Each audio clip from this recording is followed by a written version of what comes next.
Black Wall Street. Do it right, build wealth, live life. Economic empowerment, real tips, insight on the new Black Wall Street. It's on the new Black Wall Street. Who's your host?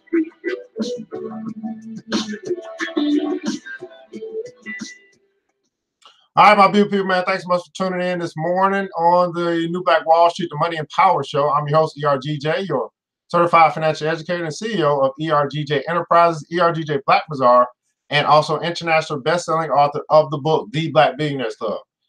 It's a study. That book is a study of Black wealth. It's a study of the 12 richest Black people in the world today and how they built their wealth. And I just believe that if you want to be wealthy, you should study wealthy people. Well, not only is it a book, guys, but it is actually a club that you can be a part of. You can choose to join. It's a choice. It's a Black choice. You can choose to join, and in that club, you'll find that there's plenty of benefits. Matter of fact, we just added a benefit, or we'll be adding a benefit today. So I encourage you to get started or to join immediately.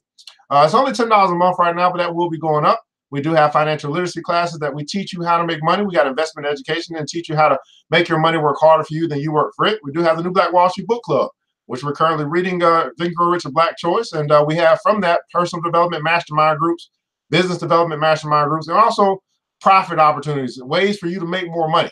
And all for $10 a month right now. It is an absolute steal. Again, it is a choice though. And that's exactly what it is. And guess what? Whatever you choose, I'm okay with that.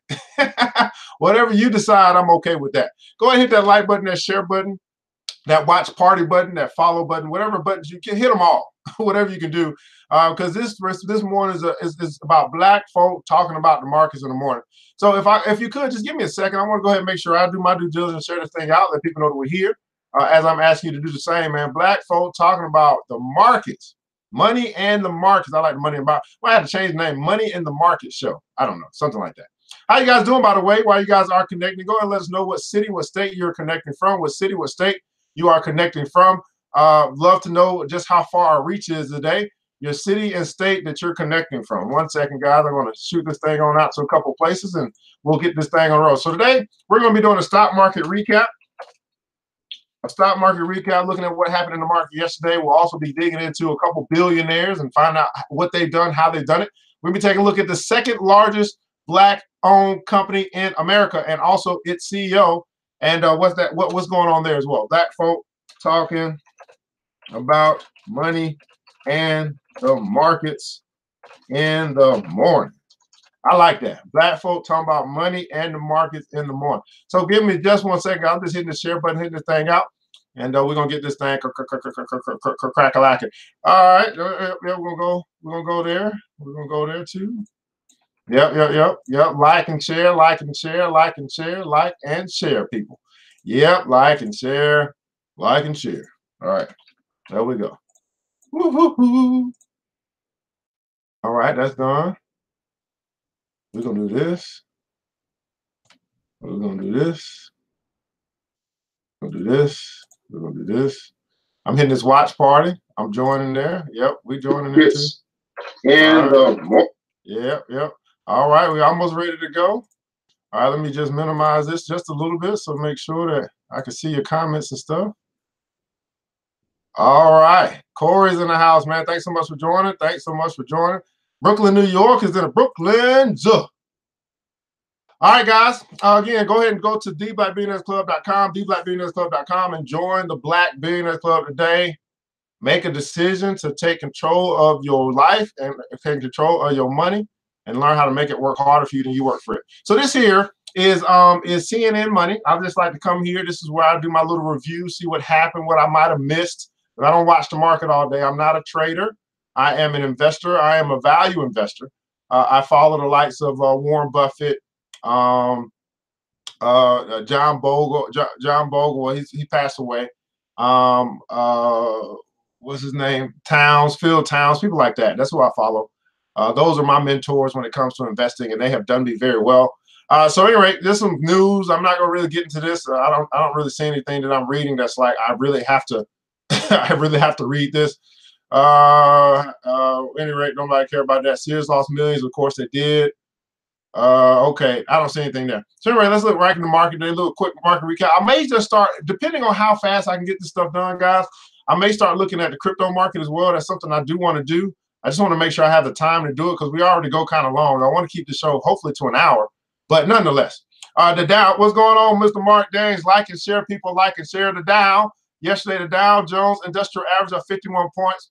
Matter of fact, let me share this with you guys. The benefit that we're adding to the new Black Billionaires Club, we're actually going to be starting an investment club, a Black-owned investment club, a Black-owned stock investing club, which will then turn into a real estate investing club, which means that you don't have to do it by yourself. What I found, what I come to understand is that many of us simply don't get started because we're starting alone. That's what I had to do. I had the courage to start alone. So I want to make sure that we give you the opportunity to not have to start alone. And then also, the great thing about investing as a group, you can afford to get more bang for your buck. So when we look at this Dow and it say $24,579, that's for just one unit in the Dow. Well, you and I probably can't afford to get one unit. But as a group, we can. And we don't even, in MS also as a group, you don't have to get one unit because now you're functioning as a group or you're functioning as an organization, you're functioning as a business. You can buy pieces or you can buy fractions. Everybody put in console fractions. You buy fractions of a share and you can still have exposure to wherever it is that you want to invest. So some of you guys are like, well, can I just invest in the market? Yeah, you can. But you know, you got to, it's some ways that you got to go about doing it. You just can't go as an individual and do it. But there's other ways that you can do it if you learn how to do it as a group. So that's what we're going to be doing again. I'm encouraging you, if there's something that you're interested in, stop waiting. You've been waiting a long time. You've been procrastinating forever. For some reason, you just don't make decisions, a $10 decision that can change the rest of your life. Well, I'm telling you, what's going to happen is you're going to wait and there's going to be more. It's going to be more expensive. Then you'll be like, oh, dang, I should have. Well, I'm not going to push no dates back because of your procrastination. That's not what we're going to do. We're going to move with the people who make decisions in their life so they can get some different results. So the Dow 24 up to 51 points yesterday. The NASDAQ was down 57 points. The Dow, again, the Dow Jones Industrial Average, it is an index which houses the 30 most significant stocks in America. Companies like Home Depot, Disney, Nike, Apple, Caterpillar. Those are companies that the Dow holds. So just 30. That's a great place to start your research, to start to understand the market, because you only got to really look at 30. That's a great place to start, I think. NASDAQ is an index that houses a lot of the technology stocks, the Amazons of the world, the Googles of the world. S&P 500, that was down 3 points yesterday. That is like the broad market. That houses about 300 stocks. I'm not quite sure how many stocks are in the NASDAQ, but I think that there's more. I don't know. I don't know how many is in the NASDAQ. I have to look that up. But S&P 500 houses about 500 stocks. Okay, so that's considered the broad index. That's considered the most the benchmark that we see how our performance is or how our fund managers performance is. Fund manager is somebody that you have paid to manage your fund. This is typically happening in an IRA. This is typically happening with your 401ks. You're actually someone else is managing it. Someone else. This is typically what happens with your target date funds. Your which you might put something on autopilot. Well, that is. Thank you so much, Corey. By the way, thank you so much. Good morning, billionaires. That's right. Go ahead and put that console. Good morning, billionaires. I like that. I like that. That's right. I appreciate you reminding me, brother, to say good morning to the billionaires this morning. He's a billionaire. See these people that woke up early. They said, man, the early bird gets the worm. Money don't stop. We gotta learn about the stuff when we start getting off and doing our stuff. All right. So I don't really look at all this other stuff. It doesn't really, all this stuff don't matter to me. I'm gonna find it anyway. Here you go. Gainers yesterday. Here's the companies that won big time yesterday. Xerox was up 11%, 10% in one day. Xerox. Look at that. Whirlpool was up 10% in one day. Wow. Okay. Dover Corp, Harris Corp, I don't know what they do. Corning Inc., I don't know what that is. And then again, look what keeps coming up. Again, I got to make sure I tweet this to my good buddy. Advanced Micro Devices. It is always coming up in some movement that's going on up or down. Great company if you are options trader, you're looking to make some short-term gains or some short-term movement on some options. I think AMD is a great company to follow. Nvidia was down 4.5%. Harley Davidson was down 5%. Allergen was down 8.5%, and Twitter down 4.5%. Oh, that'd be interesting. I would be interested to see Twitter, but I'm not gonna look at that today. That's gonna be part of our research. Over here, sector performance, guys. This is just what I like to look at to see what's hot and what's not. what sectors are hot, what sectors are not. There's really no hot sectors right now. But inside of these sectors, you will find industries, and inside of those industries, you'll find individual companies that could be on fire or could be looking to break out. Matter of fact, yesterday I just picked up some more. I'm gonna go look and see. I think I had a trade go through. So the way that I trade, guys, is I look for what price I want to buy something, and I just put the trade out. Say, hey, I'll buy 3 or 2 or 5 or 10 of these shares at this price. If it doesn't hit my price, then I don't want the system. I don't want to buy it. So I put it out there as a forward a trade, which means that it'll only execute. Everybody put in console execute. It'll only execute if it reaches my criteria. So I take advantage of the trade. I don't buy at the price that I might see it at. I buy it at the price that I want to. It's called negotiating. And what you may not understand is that you can negotiate. If it doesn't hit the price, if they don't want to sell it to you at the price that you want to buy it, you don't have to buy it. So I put in trades in advance, so I don't have to sit here and watch the computer all day. I got other stuff I like to do, so I just don't have the time to be a trader, nor do I want to sit in front of a computer all day and be a trader. You can do that if you like to do that. That's not something I want to do. Oil is a commodity. These are commodities. These are value. These are things that I consider to be places where you can put your money to have some semblance of storing your money, saving your money, trying to protect it from loss. I think this is a good place to go because these are things that we're going to always use. These are commodities. These are things that have an intrinsic value. Oil, 53.78 per barrel right now. They're up 0.88%. About a month ago, it was trading at $45 a barrel. So you can imagine that's whatever that is. 45 is probably a 20% jump in the past. 20%, yeah, about 20% jump in the past month, right? Which is going to have an impact on companies that refine oil, companies that use oil, companies that sell oil, companies that change oil, whatever. Gasoline is at $2.87 regular unleaded gasoline across the country. Right now, so obviously some states are charging more. I just happen to be in a state that I live in that charges less, so I'm pretty happy about that. I can get more bang for my buck when I go fill up at the gas pump.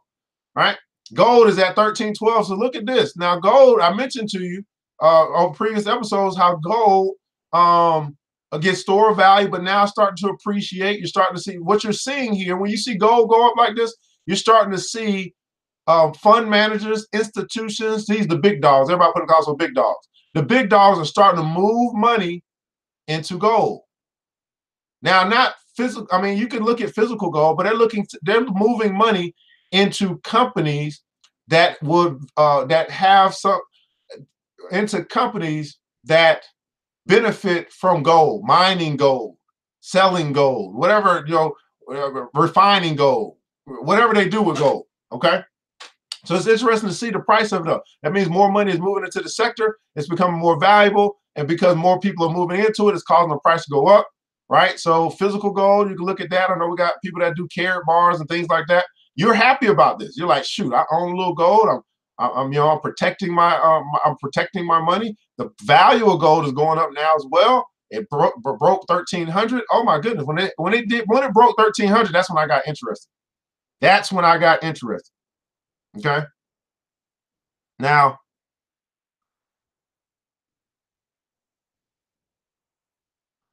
silver $15.95 per ounce, and then corn, right? Corn is at 378 per bushel.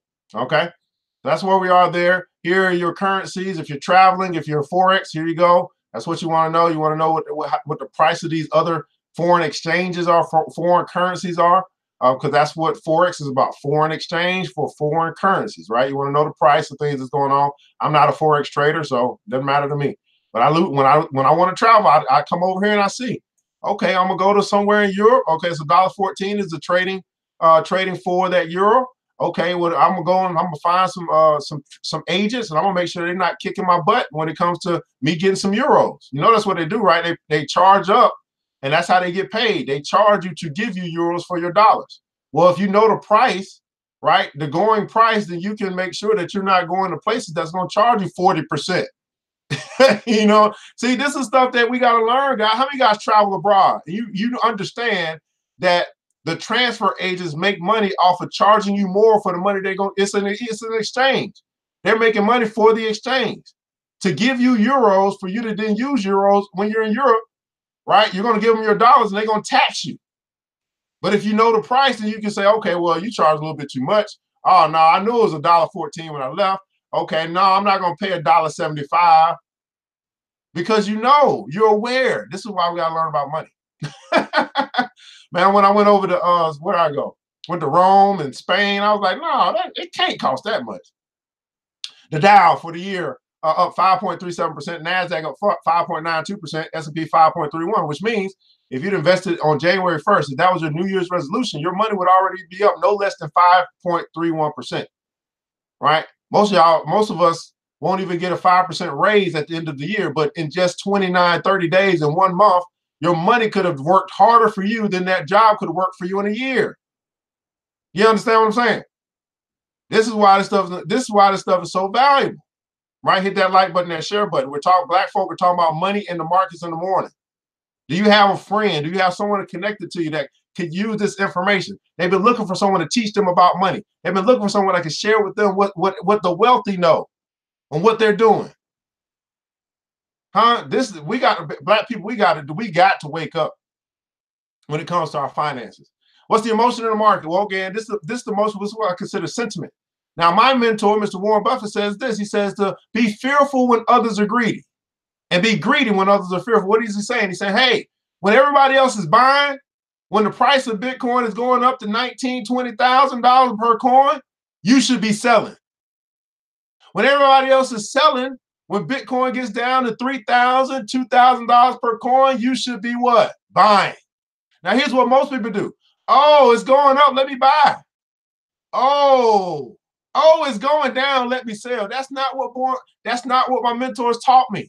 So it's about getting a new mindset and doing the opposite of what everybody else is doing, because you got to walk away from the crowd. The crowd is broke. The crowd has no idea what they're doing. Stop following the crowd. It's the blind leading the blind.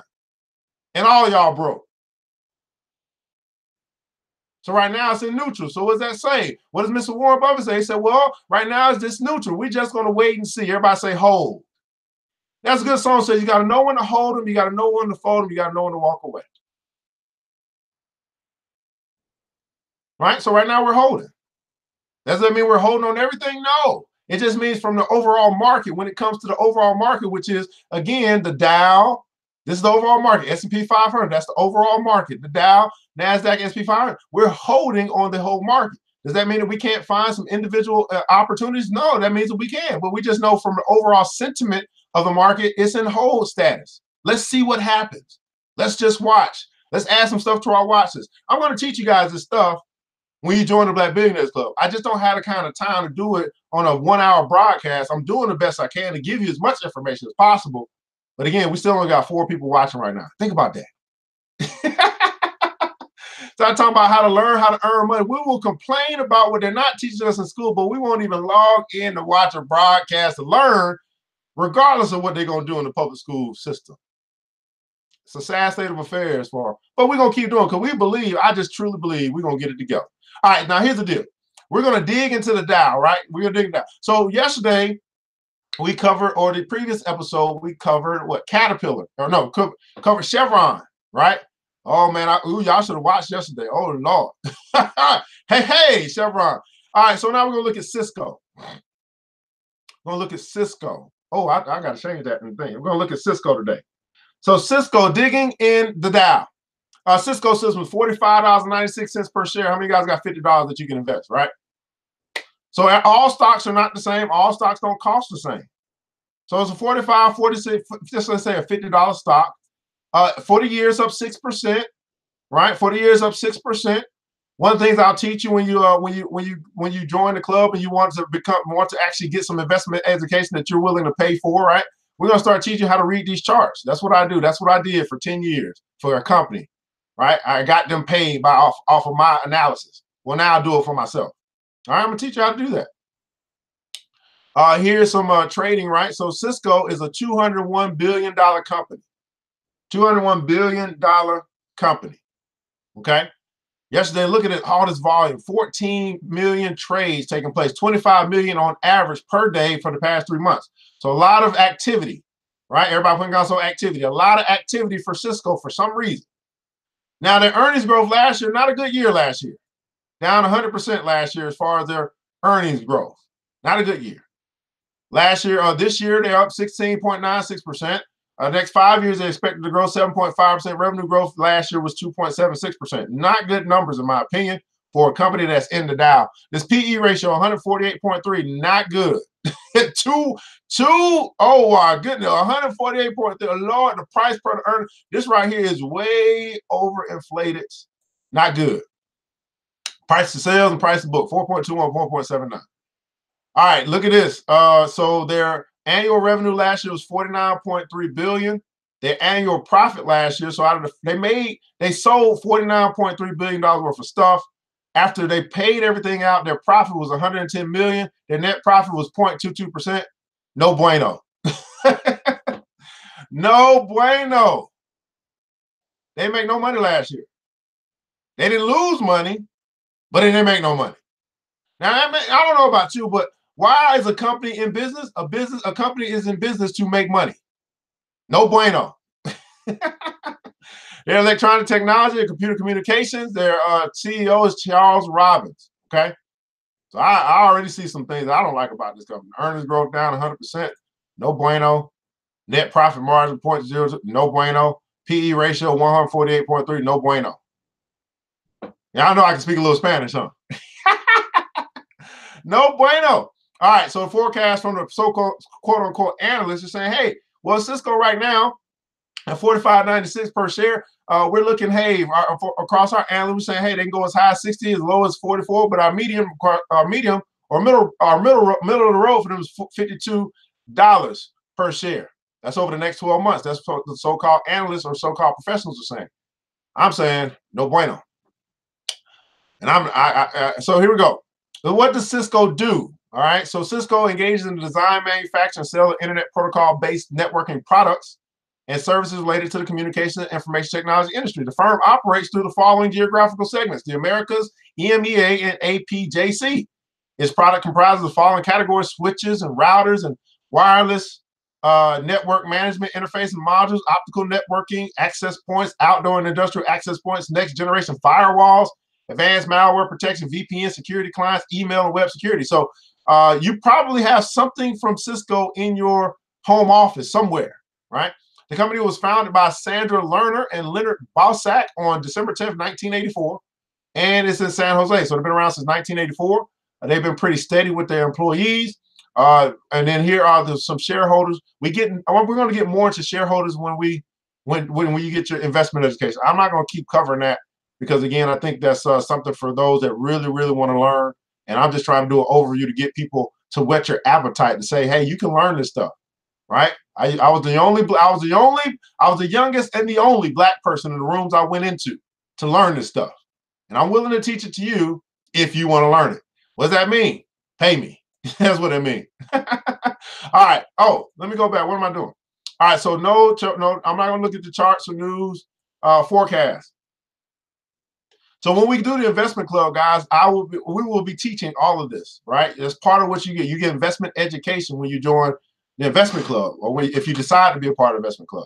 So for those that have been saying, I've always been wanting to learn and all this stuff, well, hey, you don't have to always be wanting. You can just do. You can say, hey, I'm going to join, and I'm going to participate, and I'm going to learn. Or you can say, I'm going to just keep doing what I'm doing, and we'll see where you are in 5 years. Yeah, that's what we'll do. We'll see where you are. Just keep doing what you're doing, and we'll see where you are in 5 years. Like 25 analysts offering, we just went over that. It was 25 analysts that did a forecast on this, and that's what the cumulative report came out to be. The analysts are recommending a buy right now.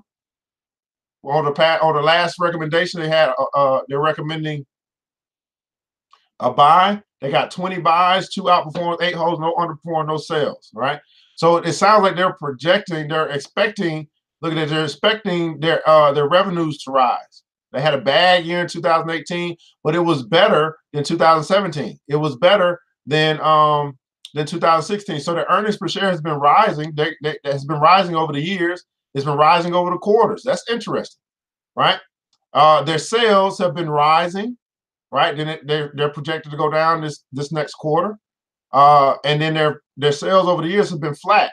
So here's my thing, Mr. Analyst. If their sales have been flat over the past 4 years, what makes you think they're going to have more sales this year? That doesn't make sense to me.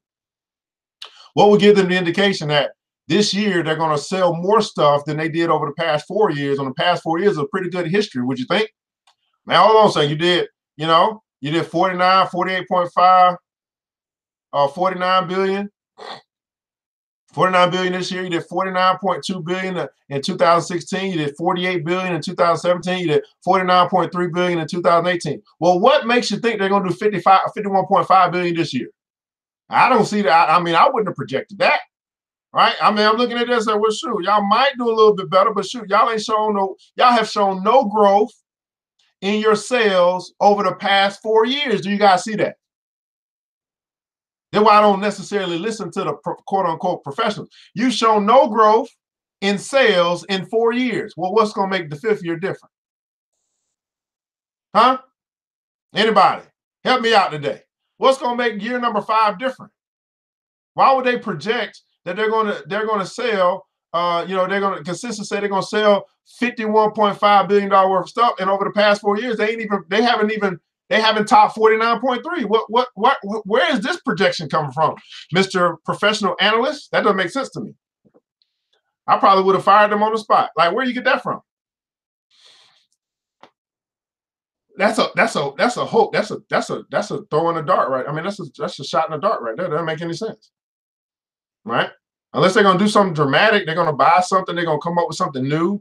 They're still doing the same stuff. It's not like it's rocket science for them, unless there's they come up with some type of net security or something. I'm not quite sure. So anyway, here's the financials, guys. Over the past, we're gonna look at the annual financials, income statement, net revenues. Again, all of this stuff is the same. What makes them think that they're gonna do something better this year? That doesn't make any sense. So net revenue, this is their sales over the past 4 years. It's all the same, nothing changed, same. They're steady as they go. Here's their gross income. If they paid for what they sold, gross income about the same. Everybody putting counts on the same. It's about the same, right? Operating income about the same, right? Net income after they net income not the same. So last year, instead of being at 10.7 billion, they were at 110 million. So they spent money somewhere. They lost 12.9 billion in income tax. Lord Jesus. Look at that. What happened? What happened? Last couple of years, they was at 2.2, 2.7, 2.2. Then last year, 12.9 billion in income taxes. Something came due, right? So maybe they won't have a big income tax thing this year, but still, they're just going to go right back, it seems like, to the same net income, the same. So my question to Cisco is, what the hell are you going to do to grow? What are you going to do to sell more stuff? Because over the past 4 years, it's been the same. And if you keep doing the same thing, you'll keep getting the same results. So what makes me think they're going to do something different? Anybody, help me out today. Please debate me on this, by the way. I love when somebody comes in, they can debate. No wonder. Man, they be shutting me down. I'm over here talking, and Facebook done shut me down. Lord Jesus. Lord. 1 second, guys. I got to get back over here to my Facebook people. Lord. No wonder. I wonder why ain't nobody talking.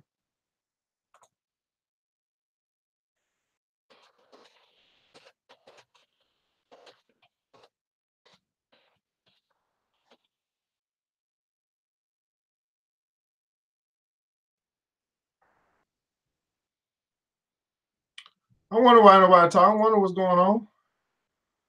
All right, give me a second, guys. I was just trying to get this Facebook thing back up and running. I don't know what happened. Like, share, and watch party. All right. I'm not quite sure what happened, guys. We're back. How long has it been down? I did not realize it was down, by the way, so not quite sure what to do there. All right, 1 second.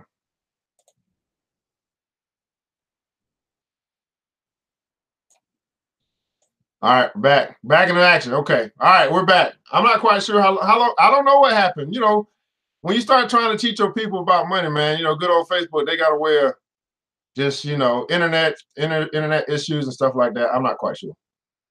All right, not long. Okay, so were you guys with me on the? Okay, I'm gonna assume that I wasn't down too long, so we good. We Gucci. All right, we're back. Lord, Lord, Lord. Oh well, we're here. All right. So anyway, so I was saying, okay, I was saying that you know, Cisco hasn't shown any growth in the past 4 years. I don't know what's going to be different. I'd be asking that question if I was their boss. Like, what are we going to do to improve? What are we going to do to sell more stuff?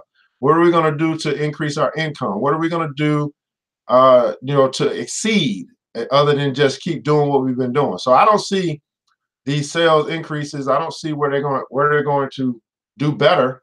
It seems like they're just going to go back to doing what they've been doing. Here are your assets, guys. They are their total assets. This is what they own: $108 billion worth of stuff. That's decreased since last year.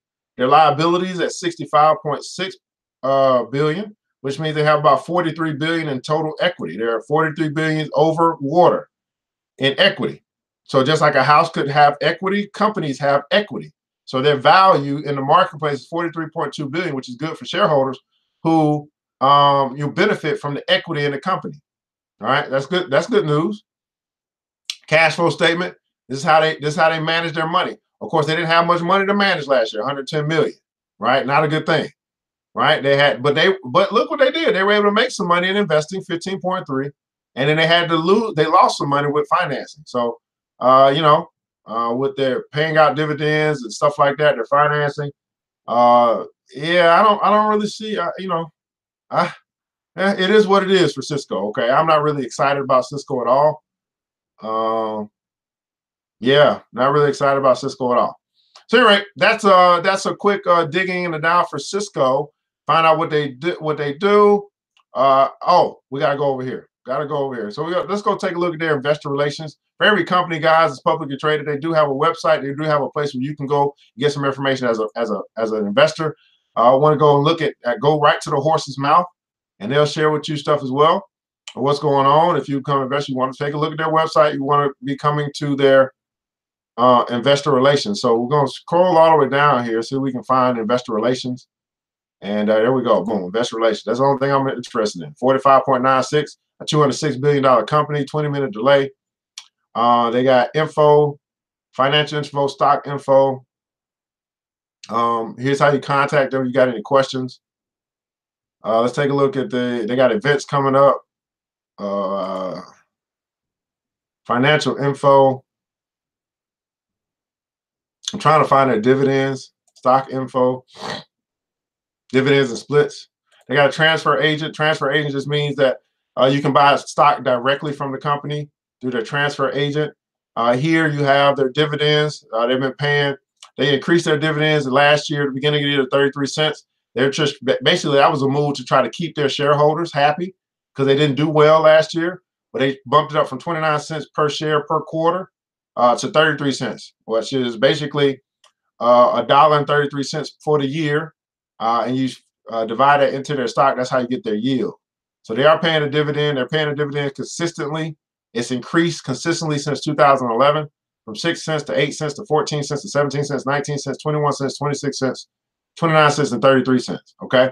So they haven't been around very long. They've been around, what, about 15 years, right? But they've been paying a dividend. All right. So that is a company that will give you some type of income, passive income as an investor if you choose to invest in Cisco. All right. So we have taken a look at the stock market to recap. We have looked at Cisco today is digging in the Dow. Now it's time for us to look at our billionaire breakdown. It's time for us to look at the first billionaire. And his name is Ka-shing. He's the chairman of CK Holdings, CK Hutchison Holdings. He's a 31.5. He is worth $31.5 billion in the market. That's his net worth. That just means that once you he owns $31.5 billion more than what he owes. And you and I, we both have net worths in the market. What we're worth financially in the market to the economy. Unfortunately, for most of us, our net worth is negative. We owe more than we own. And so this is where, when you start looking at net worth, this is where you start talking about wealth, right? All this other stuff that people be talking about. At the end of the day, if you don't know your numbers, you don't know your net worth, you don't know how much, you don't know if you own more than you owe, you're just talking. You still don't have a financial education. You might be increasing in your knowledge of money, but you still do not have a financial education if you do not know your net worth. And you don't know how to calculate net worth. You don't know how to help other people to understand what their net worth is. So then you can have a logical conversation about where you are. Then we can start talking about where you want to go. All right. So I'm telling you, you got to stop listening to people who don't know about money. It sounds good. They might learn something from somebody else. They just regurgitate or repeat what other people say. But then when you start talking to people who know about money, like, hold up a second. You talk a little different than everybody else. Yeah, because I've been studying money for a long time. So Ka-shing, nicknamed Superman, Ka-shing is revered as one of the most influential businessmen in Asia. He retired as the chairman of CK Hutchison Holding and CK Asset Holding in May of 2018, but remains senior advisor. At the announcement of his retirement, Lee joked that he'd been working for a long time, too long. Now his son, he passed the company down to his son. Look at that. Now his son is the leader of that conglomerate. Now notice they didn't say that one business, that small business is what we do. The conglomerate, which has 320,000 employees, operates in 50 different nations, right?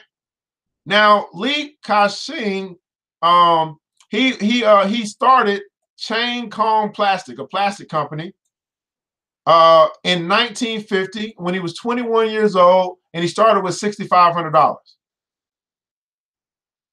Right, so 1950, 50, 60, almost 70 years later, he has grown. Everybody put on comments below, grow. He's grown $6,500 into $31.5 billion through business.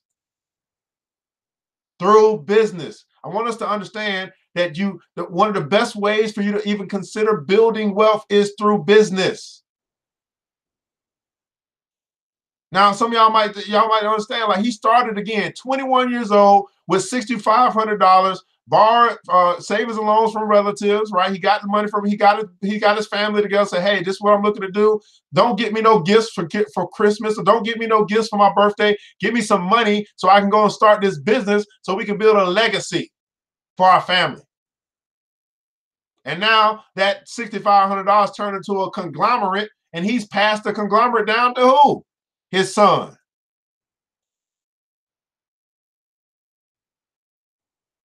You want to talk about legacy? You want to talk about empire? You want to talk about inheritance for your children's children? How about 31.5 billion? Started from a loan from your family of $6,500 or $5,000 or $3,000 or $300. Now notice, he had money in his savings, and he got a loan from his relative. Where did he not go? He did not go to the bank. He didn't get money from the bank where he had to pay excessive interest in return.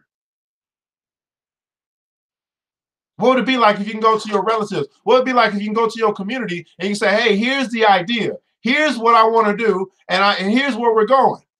You got $200. You got $500 that you can invest. Give me a shot at 21 years old. And now, guess what my return is? After 70 years, 31.5 billion. So when you start learning about these billionaires and what they've done, you start to realize, wait a second.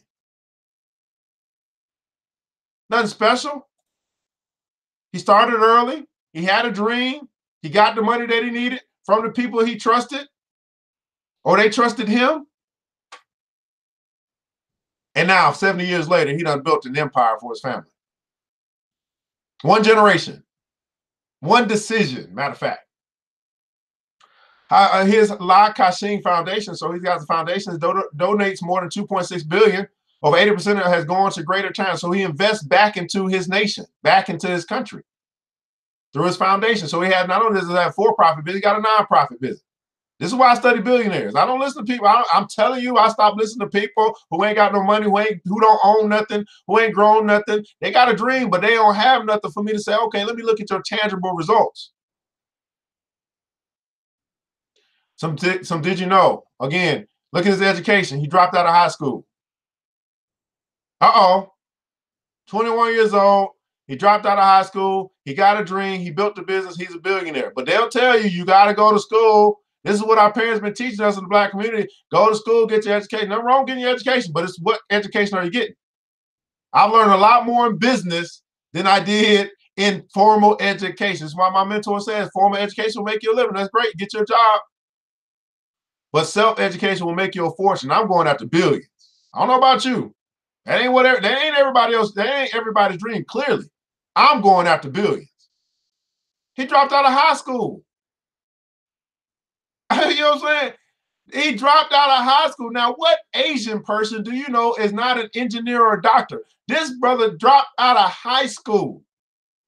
Started with money he had in his savings account, money he got from some friends or family, and he started a business. And 70 years later, he's worth $31.5 billion. If we ain't learning nothing from these people, come on now. Did you know that Lee says it took him 5 minutes in December 2017 to decide to invest in Facebook, even though it had barely any revenues? He also invested in Siri and Spotify. So he's an investor. He uses his money to invest in startups. Listen to this. He invested in Facebook in 2007. Are you invested in Facebook at all? Yeah, that's the platform we're on. I own some Facebook. That's why I'm on here all the time. And because I own Facebook, I own a little bit of Instagram. That's why I'm on there all the time. And because I own Facebook, I own a little bit of WhatsApp. That's why I don't really use that a lot, but I know that I could use that if I want to communicate with people across the country, across the world. So it didn't take about 5 minutes to say, oh, shoot, okay, I'm going to go ahead and invest in that. Do you own some Facebook? Do you own some Instagram? Do you own some WhatsApp? Well, this is why the rich keep getting richer and the poor keep getting poorer. At age 12, Lee fled China with his family. 2 years later, his father, who had been a primary school principal in China, but then worked at a factory, died. Okay, interesting. So at age 12, he fled China with his family. Okay, interesting. So here you have his net worth over time. 16.2 billion in March 2009, 33 billion in March 2015. Now he's at 34.9 billion. Here's his he got a little quote. The burden of poverty and this bitter taste of helplessness and isolation sort of branded on my heart forever. The question that still drives me. His brother said, listen to this quote here. The burden of poverty and this bitter taste of helplessness and isolation sort of branded on my heart forever. The questions that still drive me. Here's my question to you, billionaires. What drives you? What drives you? So that's our billionaire breakdown of the day. A high school dropout at 21 years old. He's now 90 years old. At 21 years old, has some money in savings, got some loans from some relatives, not from the bank, $6,500 to start his business, started a chain Calm Plastics. I don't know how he started that with $6,500, but he started it, right? He got started. Everybody put it on, so get started. He got started, all right? Grew that company now to a company, grew from that startup. He now has a conglomerate in China of over 320,000 employees, over 50 nations, right? And he's the $31 billion man. One lifetime changed the whole dynamics of his family's financials. But guess what? His family helped him. Everybody put it on, so wow. You see why I study billionaires every day? This is inspiring to me. Shoot. If Lee, what's his name? I can't. Lee Ka-shing can do it. If he can do it, I can do it. I'm trying to tell you, if this man can do it, I can do it. This is why I do this every day. Now, let's look at our Black-owned business spotlights of the day. Yes, let's look at our Black-owned business spotlight of the day. All right, so Black Enterprise, what they did is they have a 100 Black-owned businesses, the top 100 businesses, Black-owned businesses for 2018, right? They list them, right? So yesterday we just went over worldwide technology. It's the #1 Black-owned business in America, all right? That's a $10 billion company. Now we're going to look at Act One. This is actually a company that's run or was founded by a woman. So first one was a black man. This one is a black woman. Act One Group out of Torrance, California. Hope you guys can see that. I know it's pretty small. Torrance, California. Janice, Bryant, Howroyd, and it's a staffing company. Okay, it's a $2.8 billion company. All right. This is the second largest black-owned company in America. You think we should be studying these companies? These people? Yeah, I think so. That's what we're gonna do here on the New Black Wall Street. All right. So the number two. This is the number two, right? This is the second largest black-owned company in America. It's a staffing agency. So those that might want to be in staffing, you might want to learn something from this company and this lady. All right, Act One Group is what it's called. Everybody put in console Act One. Act One Group is a global enterprise that provides employment, workforce management, and procurement solutions to a wide range of industries. Fortune 500 organizations, local and mid-market companies, and government agencies. It was started in 1978 by Janice, Bryant, Howroyd, JBH, operating in 19 countries across the world, over 17,000 clients and 2,600 employees worldwide. It's the largest privately held woman and minority-owned workforce management company in the United States. Let me say that again. It's the largest. It's privately held by a woman and a minority of that. So different, two different things. By a privately held woman and minority-owned workforce management company. Let's just say it like this. It's the largest privately held black woman-owned company in workforce management in the United States. Okay? Act One provides flexible, comprehensive solutions under three distinct business verticals: staffing, workforce solutions, and business services. And here's your founder and CEO, Miss Janet Bryant Howroyd. Now, Janice Bryant Howroyd is a North Carolina native who left her hometown in 1976 armed with $1,500. She started with $1,500. Since then, she dedicated her efforts to building an organization that is committed to keeping the humanity and human resources strategic, inclusive procurement. Ms. Howard's commitment to excellence has grown Act One Group to 19 countries with over 17,000 clients, 2,800 employees. The largest woman minority-owned workforce management company founded in the United States, Act One Group Professionals brings expertise in delivering corporate HR initiatives to local and global markets. Ms. Howard was selected by former President Barack Obama to serve as the White House appointee and continues to serve under the current administration as an ambassador of energy. Did y'all know that? She still serves the White House. Under 45. Ms. Howard gives generously through funding and advocacy for STEM education, particularly for women and minorities. Ms. Howard leads her teams to build business success based on the ability to connect great companies with great talent. Her passion for education, mentorship, and self-empowerment initiatives have earned her many professional and philanthropic recognitions, and she is sought after speaker and media subject matter expert in her fields. Her book, The Art of Work, she got a book. How to Make Work Work for You is available on Amazon. Uh-oh, we got a new book for our book club. The Art of Work, How to Make Work Work for You. Miss Vivian, can you make sure that you you inbox me about this? We can add a book to our book club, but a book written by a black woman who has the largest privately held, minority-owned, largest privately held woman, minority-owned workforce management company in the United States. I think we might need to read her book. I think we might need to read that book. Let's go ahead and add that book to our book club, New Black Wall Street Book Club. The Art of Work. Everybody put it down. So The Art of Work. The Art of Work, How to Make Work Work for You. Again, guys, we're looking now at the second largest black-owned company in America that most of us don't even know exists, and most of us won't even study. I continue to tell you, can you understand that life, success is a study. All we got to do is look at the people that's before us and see what they've done, do what they do, act how they act, and we'll have similar success. Now, Act One Group. Wow, I'm really just I was Lord. So here's a website as well where we work for you. All right, the mission Act One is to become the business's global partner, providing forward-thinking talent resource management. Isn't this exciting? A black woman? Oh yeah. All right, now let's take a look. Let's dig a little bit deeper into Janice, by the way, Miss Howard. How Janice Bryant Howard turned a $900 loan From her mom. Now notice, it's from her mom, not from the bank. Wow.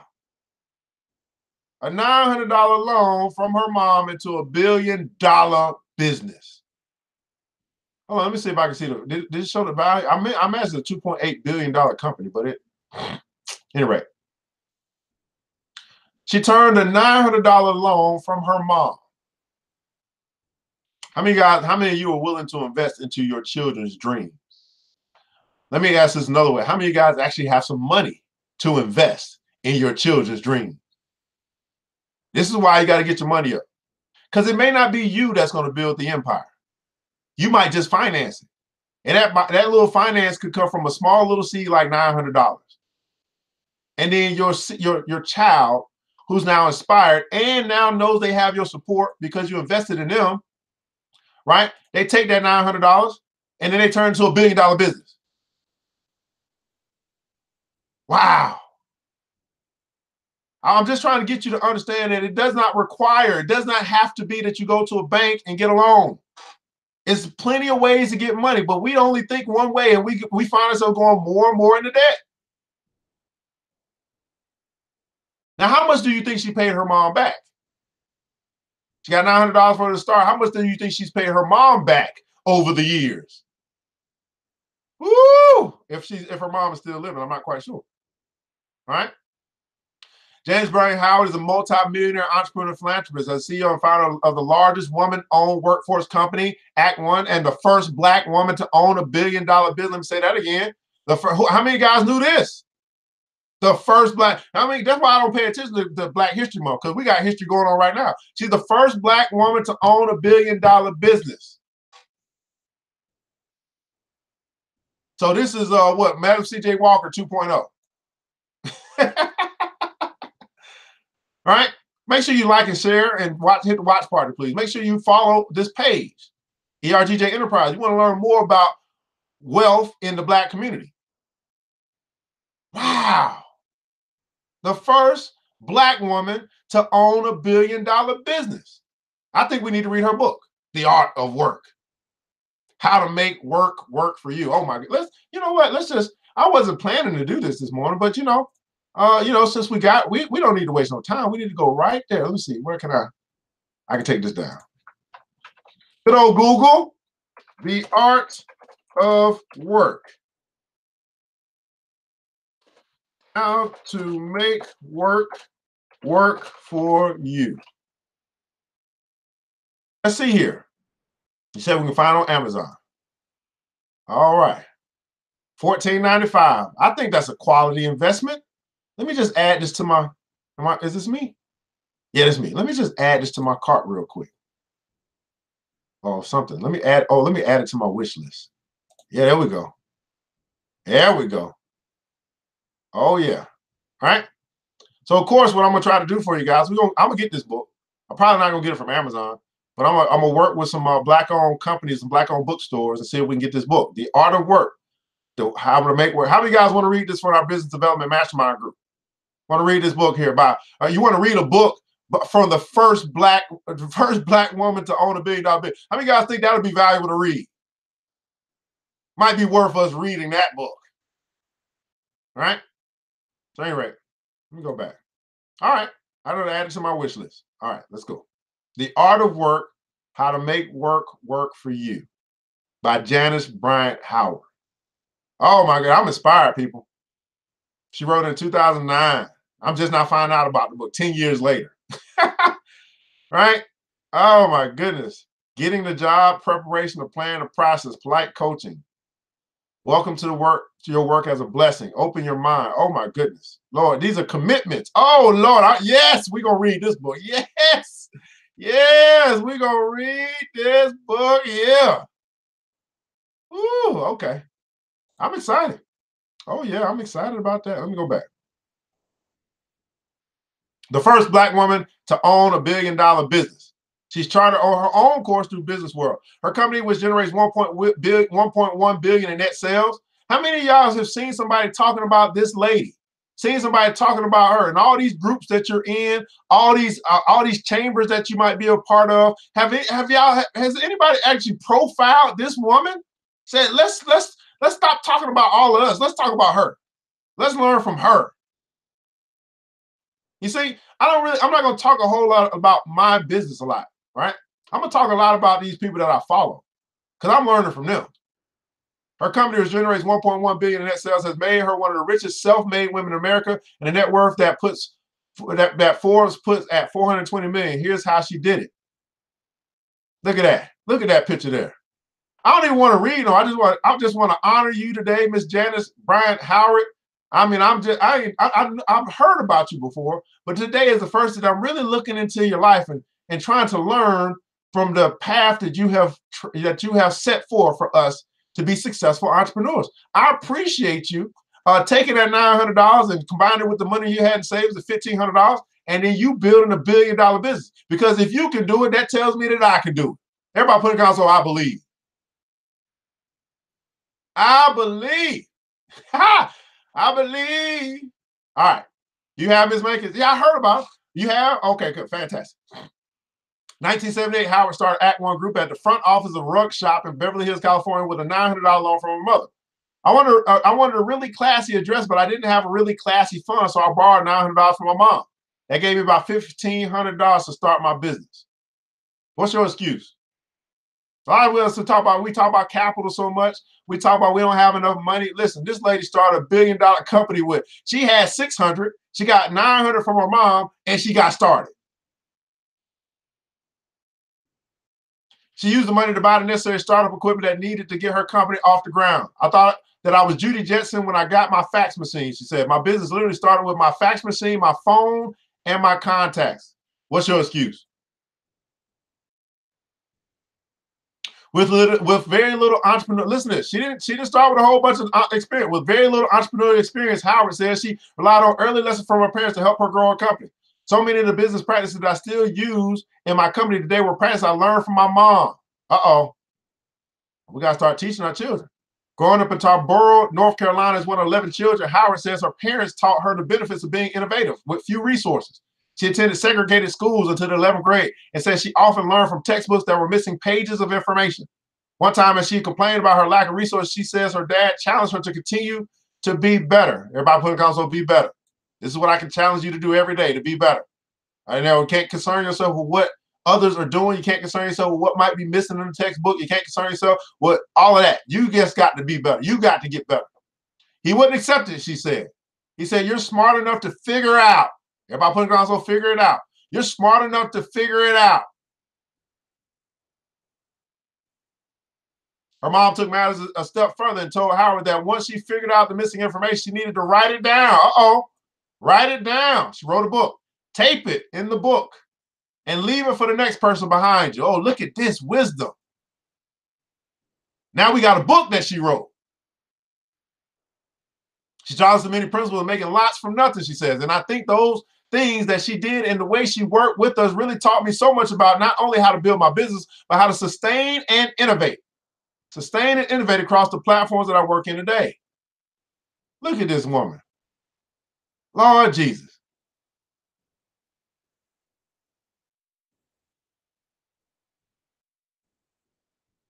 So that's the article. I'm not going to read the rest of the article because I'm going to belabor the point. I'm going to read it myself, though. I'm going to put the link in down below for you guys to read it if you want to read it. Okay? All right?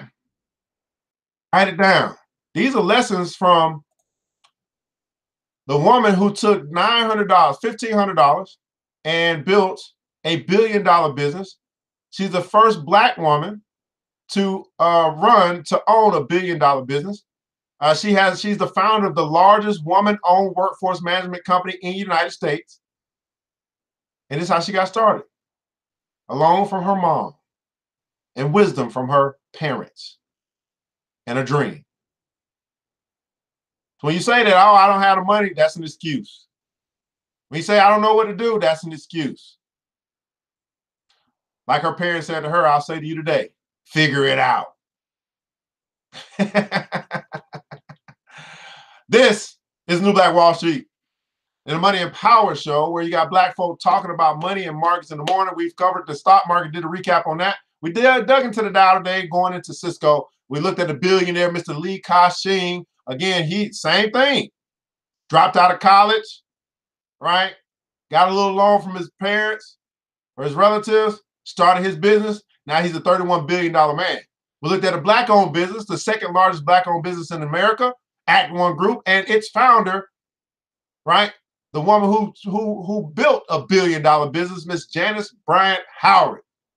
Hopefully you hit that like button. Hopefully you hit that share button, because you got people that's connected to you that need to see this information today. You got some people that connect to you that need to be inspired to know that if these people could do it, our forefathers, not even our ancestors, the previous generation, whatever you want to call it, if they can do it, you can do it.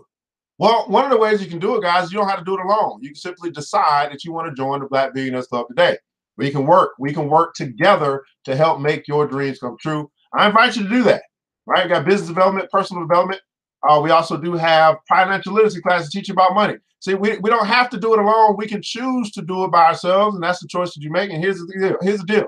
No matter which choice you make, I'm okay with that. We're going to keep moving. We're going to keep growing. We're going to keep developing.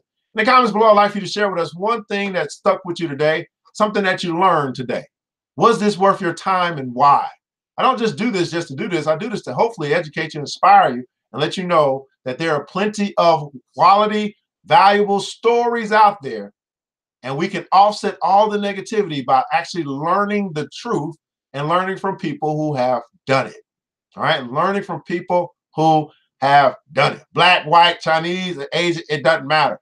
These are billionaires. What do we do at the Black Billionaires Club? We study billionaires. We study their habits. We implement them into our life, and then we go out into the world, and we have our success. Okay. What's your takeaway from today? Hit the like button and share button. Go to theblackbillionairesclub.com to join the club today.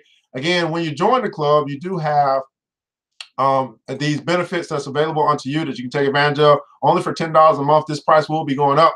You do have your financial literacy class, your investment education. We have the New Black Wall Street Book Club. That's why we're talking about adding that book to our club. We have personal development and business development mastermind sessions. That's where you get with other people to help you get that stuff out of your head. We do give you the opportunity to make money, right, through our distribution network. And we'll be adding the New Black Wall Street Investment Club very, very soon.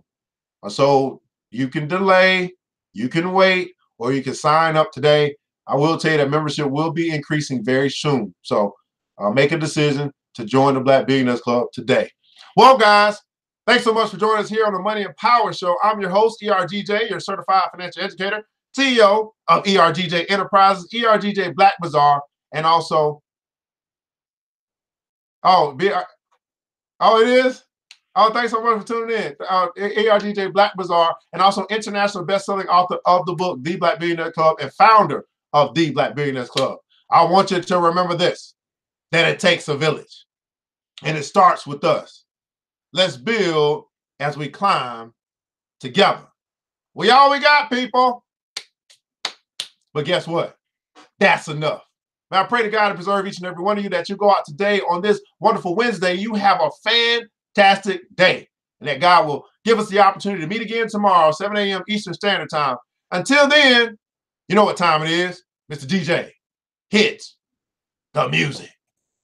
The new Black Wall Street. Thanks you for joining the show. We gave a lot of great tips, but it's time to go. Take the knowledge we shared, hope you use it and grow. We will see you all there at the next episode of the new Black Wall Street. The new Black Wall Street.